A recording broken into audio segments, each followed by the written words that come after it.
Hey internet, Caligula here, and welcome to another episode of A Case of Distrust. So in the last episode, we had a few tips on Connor Green's ransom note that he got from some mysterious person who left nothing but a black handprint. We also visited the Green's apartment and found Mrs. Green passed the fuck out, so hopefully she's alright. I'd really like to see her alive again, but I guess we'll find out. Green's bootlegging case smelled foul, but so did everything else in this burg. I decided to take the case. I had to chase Green's letter, find out more about his past, and look into his bootlegging. Okay, so here we are in their apartment, so let's leave. Where to go next? Southern Coffee, Stables Barbershop, the Tin Spoon Lounge, or Green's house?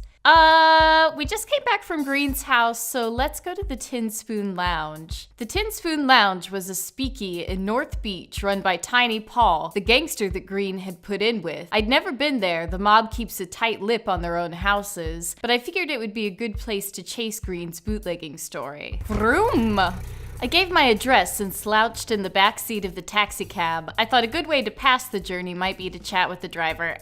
No thanks. I opened the cab door in front of a North Beach warehouse with a wooden sign. The sign's text was too worn for me to decipher any of its English, but a small gray spoon was still visible below the letters.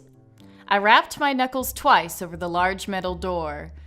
A panel just above my head slid sideways to reveal a pair of eyes. Well, this really scared me. And also, there are no eyes. The eyes looked me up and down. How could you tell?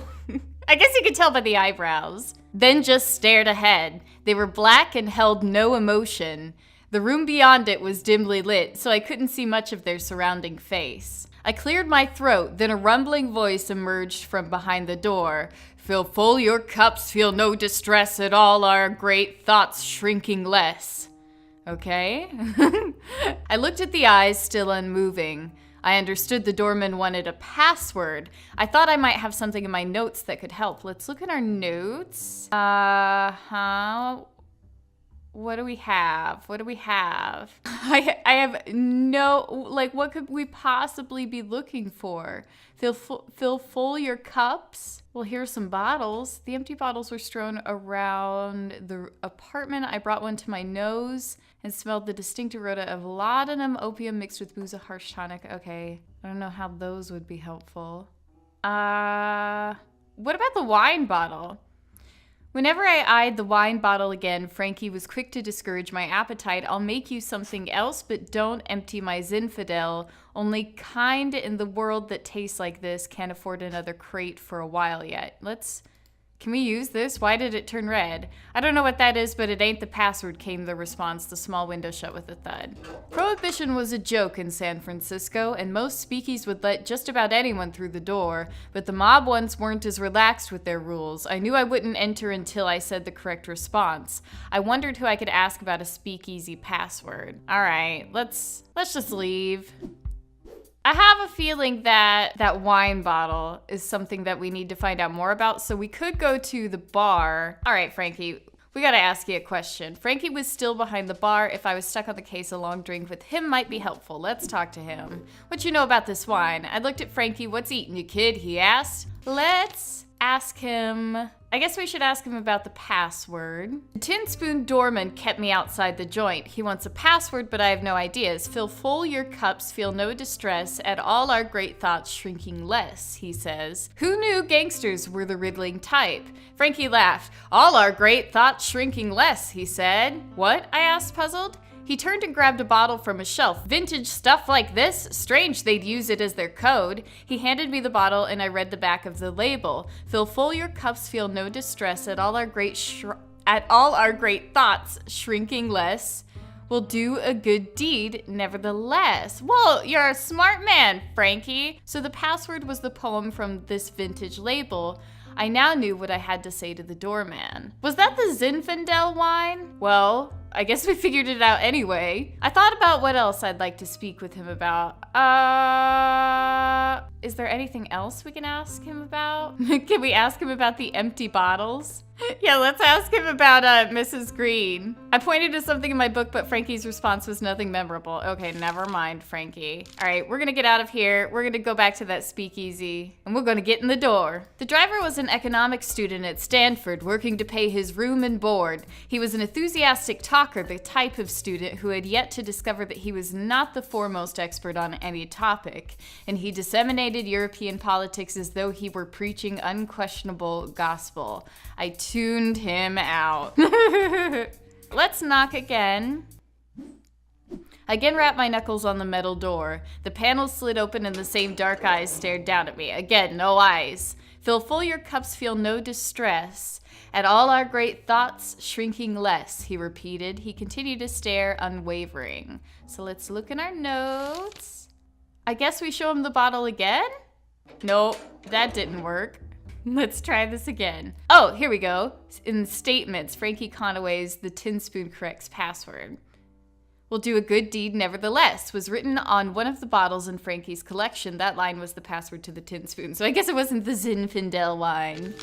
Will do a good deed nevertheless. I recited the line that Frankie had shown me on one of his bottles. The eyes squinted. Wait here, came a gruff response. The panel slid shut and I heard footsteps walking away. I rolled a cigarette and waited. After a quarter of an hour, the panel opened again. Bars closed, but you could shoot pool in the upstairs room, said the eyes. He pulled the door ajar so I could see a set of metal stairs. Ooh, pool? Oh, and there's shit we could click on. I walked up the stairs and opened the thin wooden door to the billiards room. It was much smaller than I'd expected for a gangster's paradise. The only light came from the hanging lamps above the billiards table. The haze of cigarette smoke darkened the room's corners. All right, let's talk to this man. Is this Tiny Paul? I saw a tall, broad-shouldered man playing the table by himself. Based on Frankie's description, I gathered this was Tiny Paul. Oh, it was Tiny Paul. Ooh.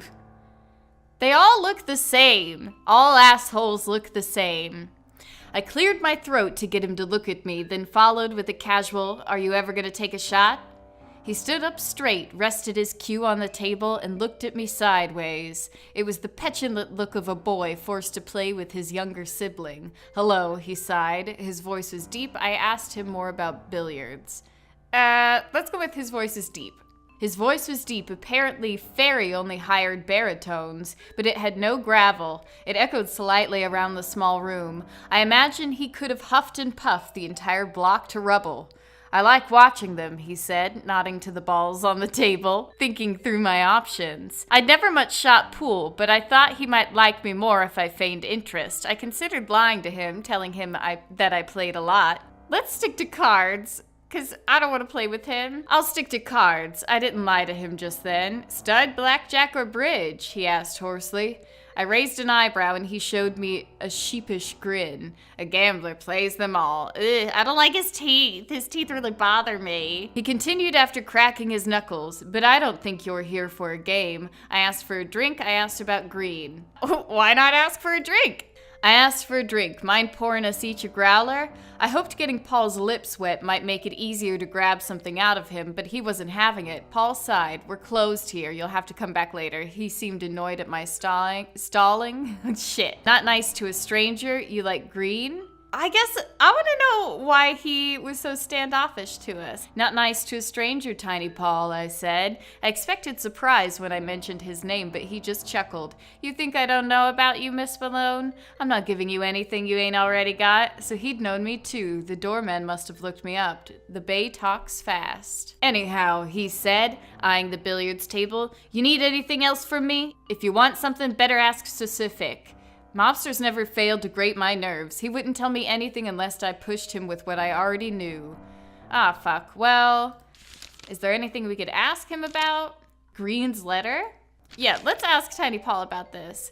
"Know anything about this note?" I asked, and pulled out the letter with the black hand on it. Tiny Paul looked at the page, then laughed with his whole body. "So there is a letter. Green's shaking over that. I'm not losing sleep, though. Look. Green and I aren't best pals, and nobody'll touch him with our protection, and none of us sent it to him, or else I would know about it." None of us sent it to him, okay. "Anything else?" he asked. Is there anything else we can ask him about? Does he know about the source of Green's bootlegging? Chasing Green's bootlegging connection could lead to pay dirt. Let's ask him about it. So you're giving Green the dough, I asked. That's right, he said. We gave him the cash to get the supply going.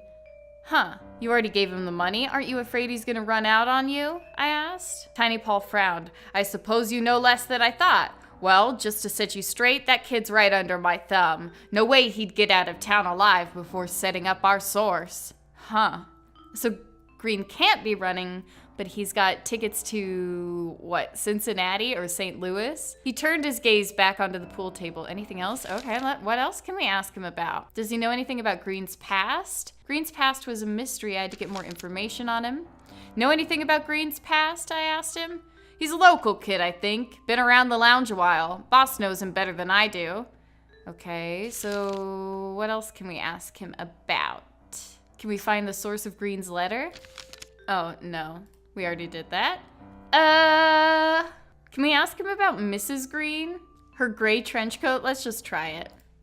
Nah, that didn't work. He doesn't apparently know anything about the trench coat, so let's not ask him anymore. I didn't have anything else to say to him, so he cracked his knuckles, arched over the table, and resumed lining up shots.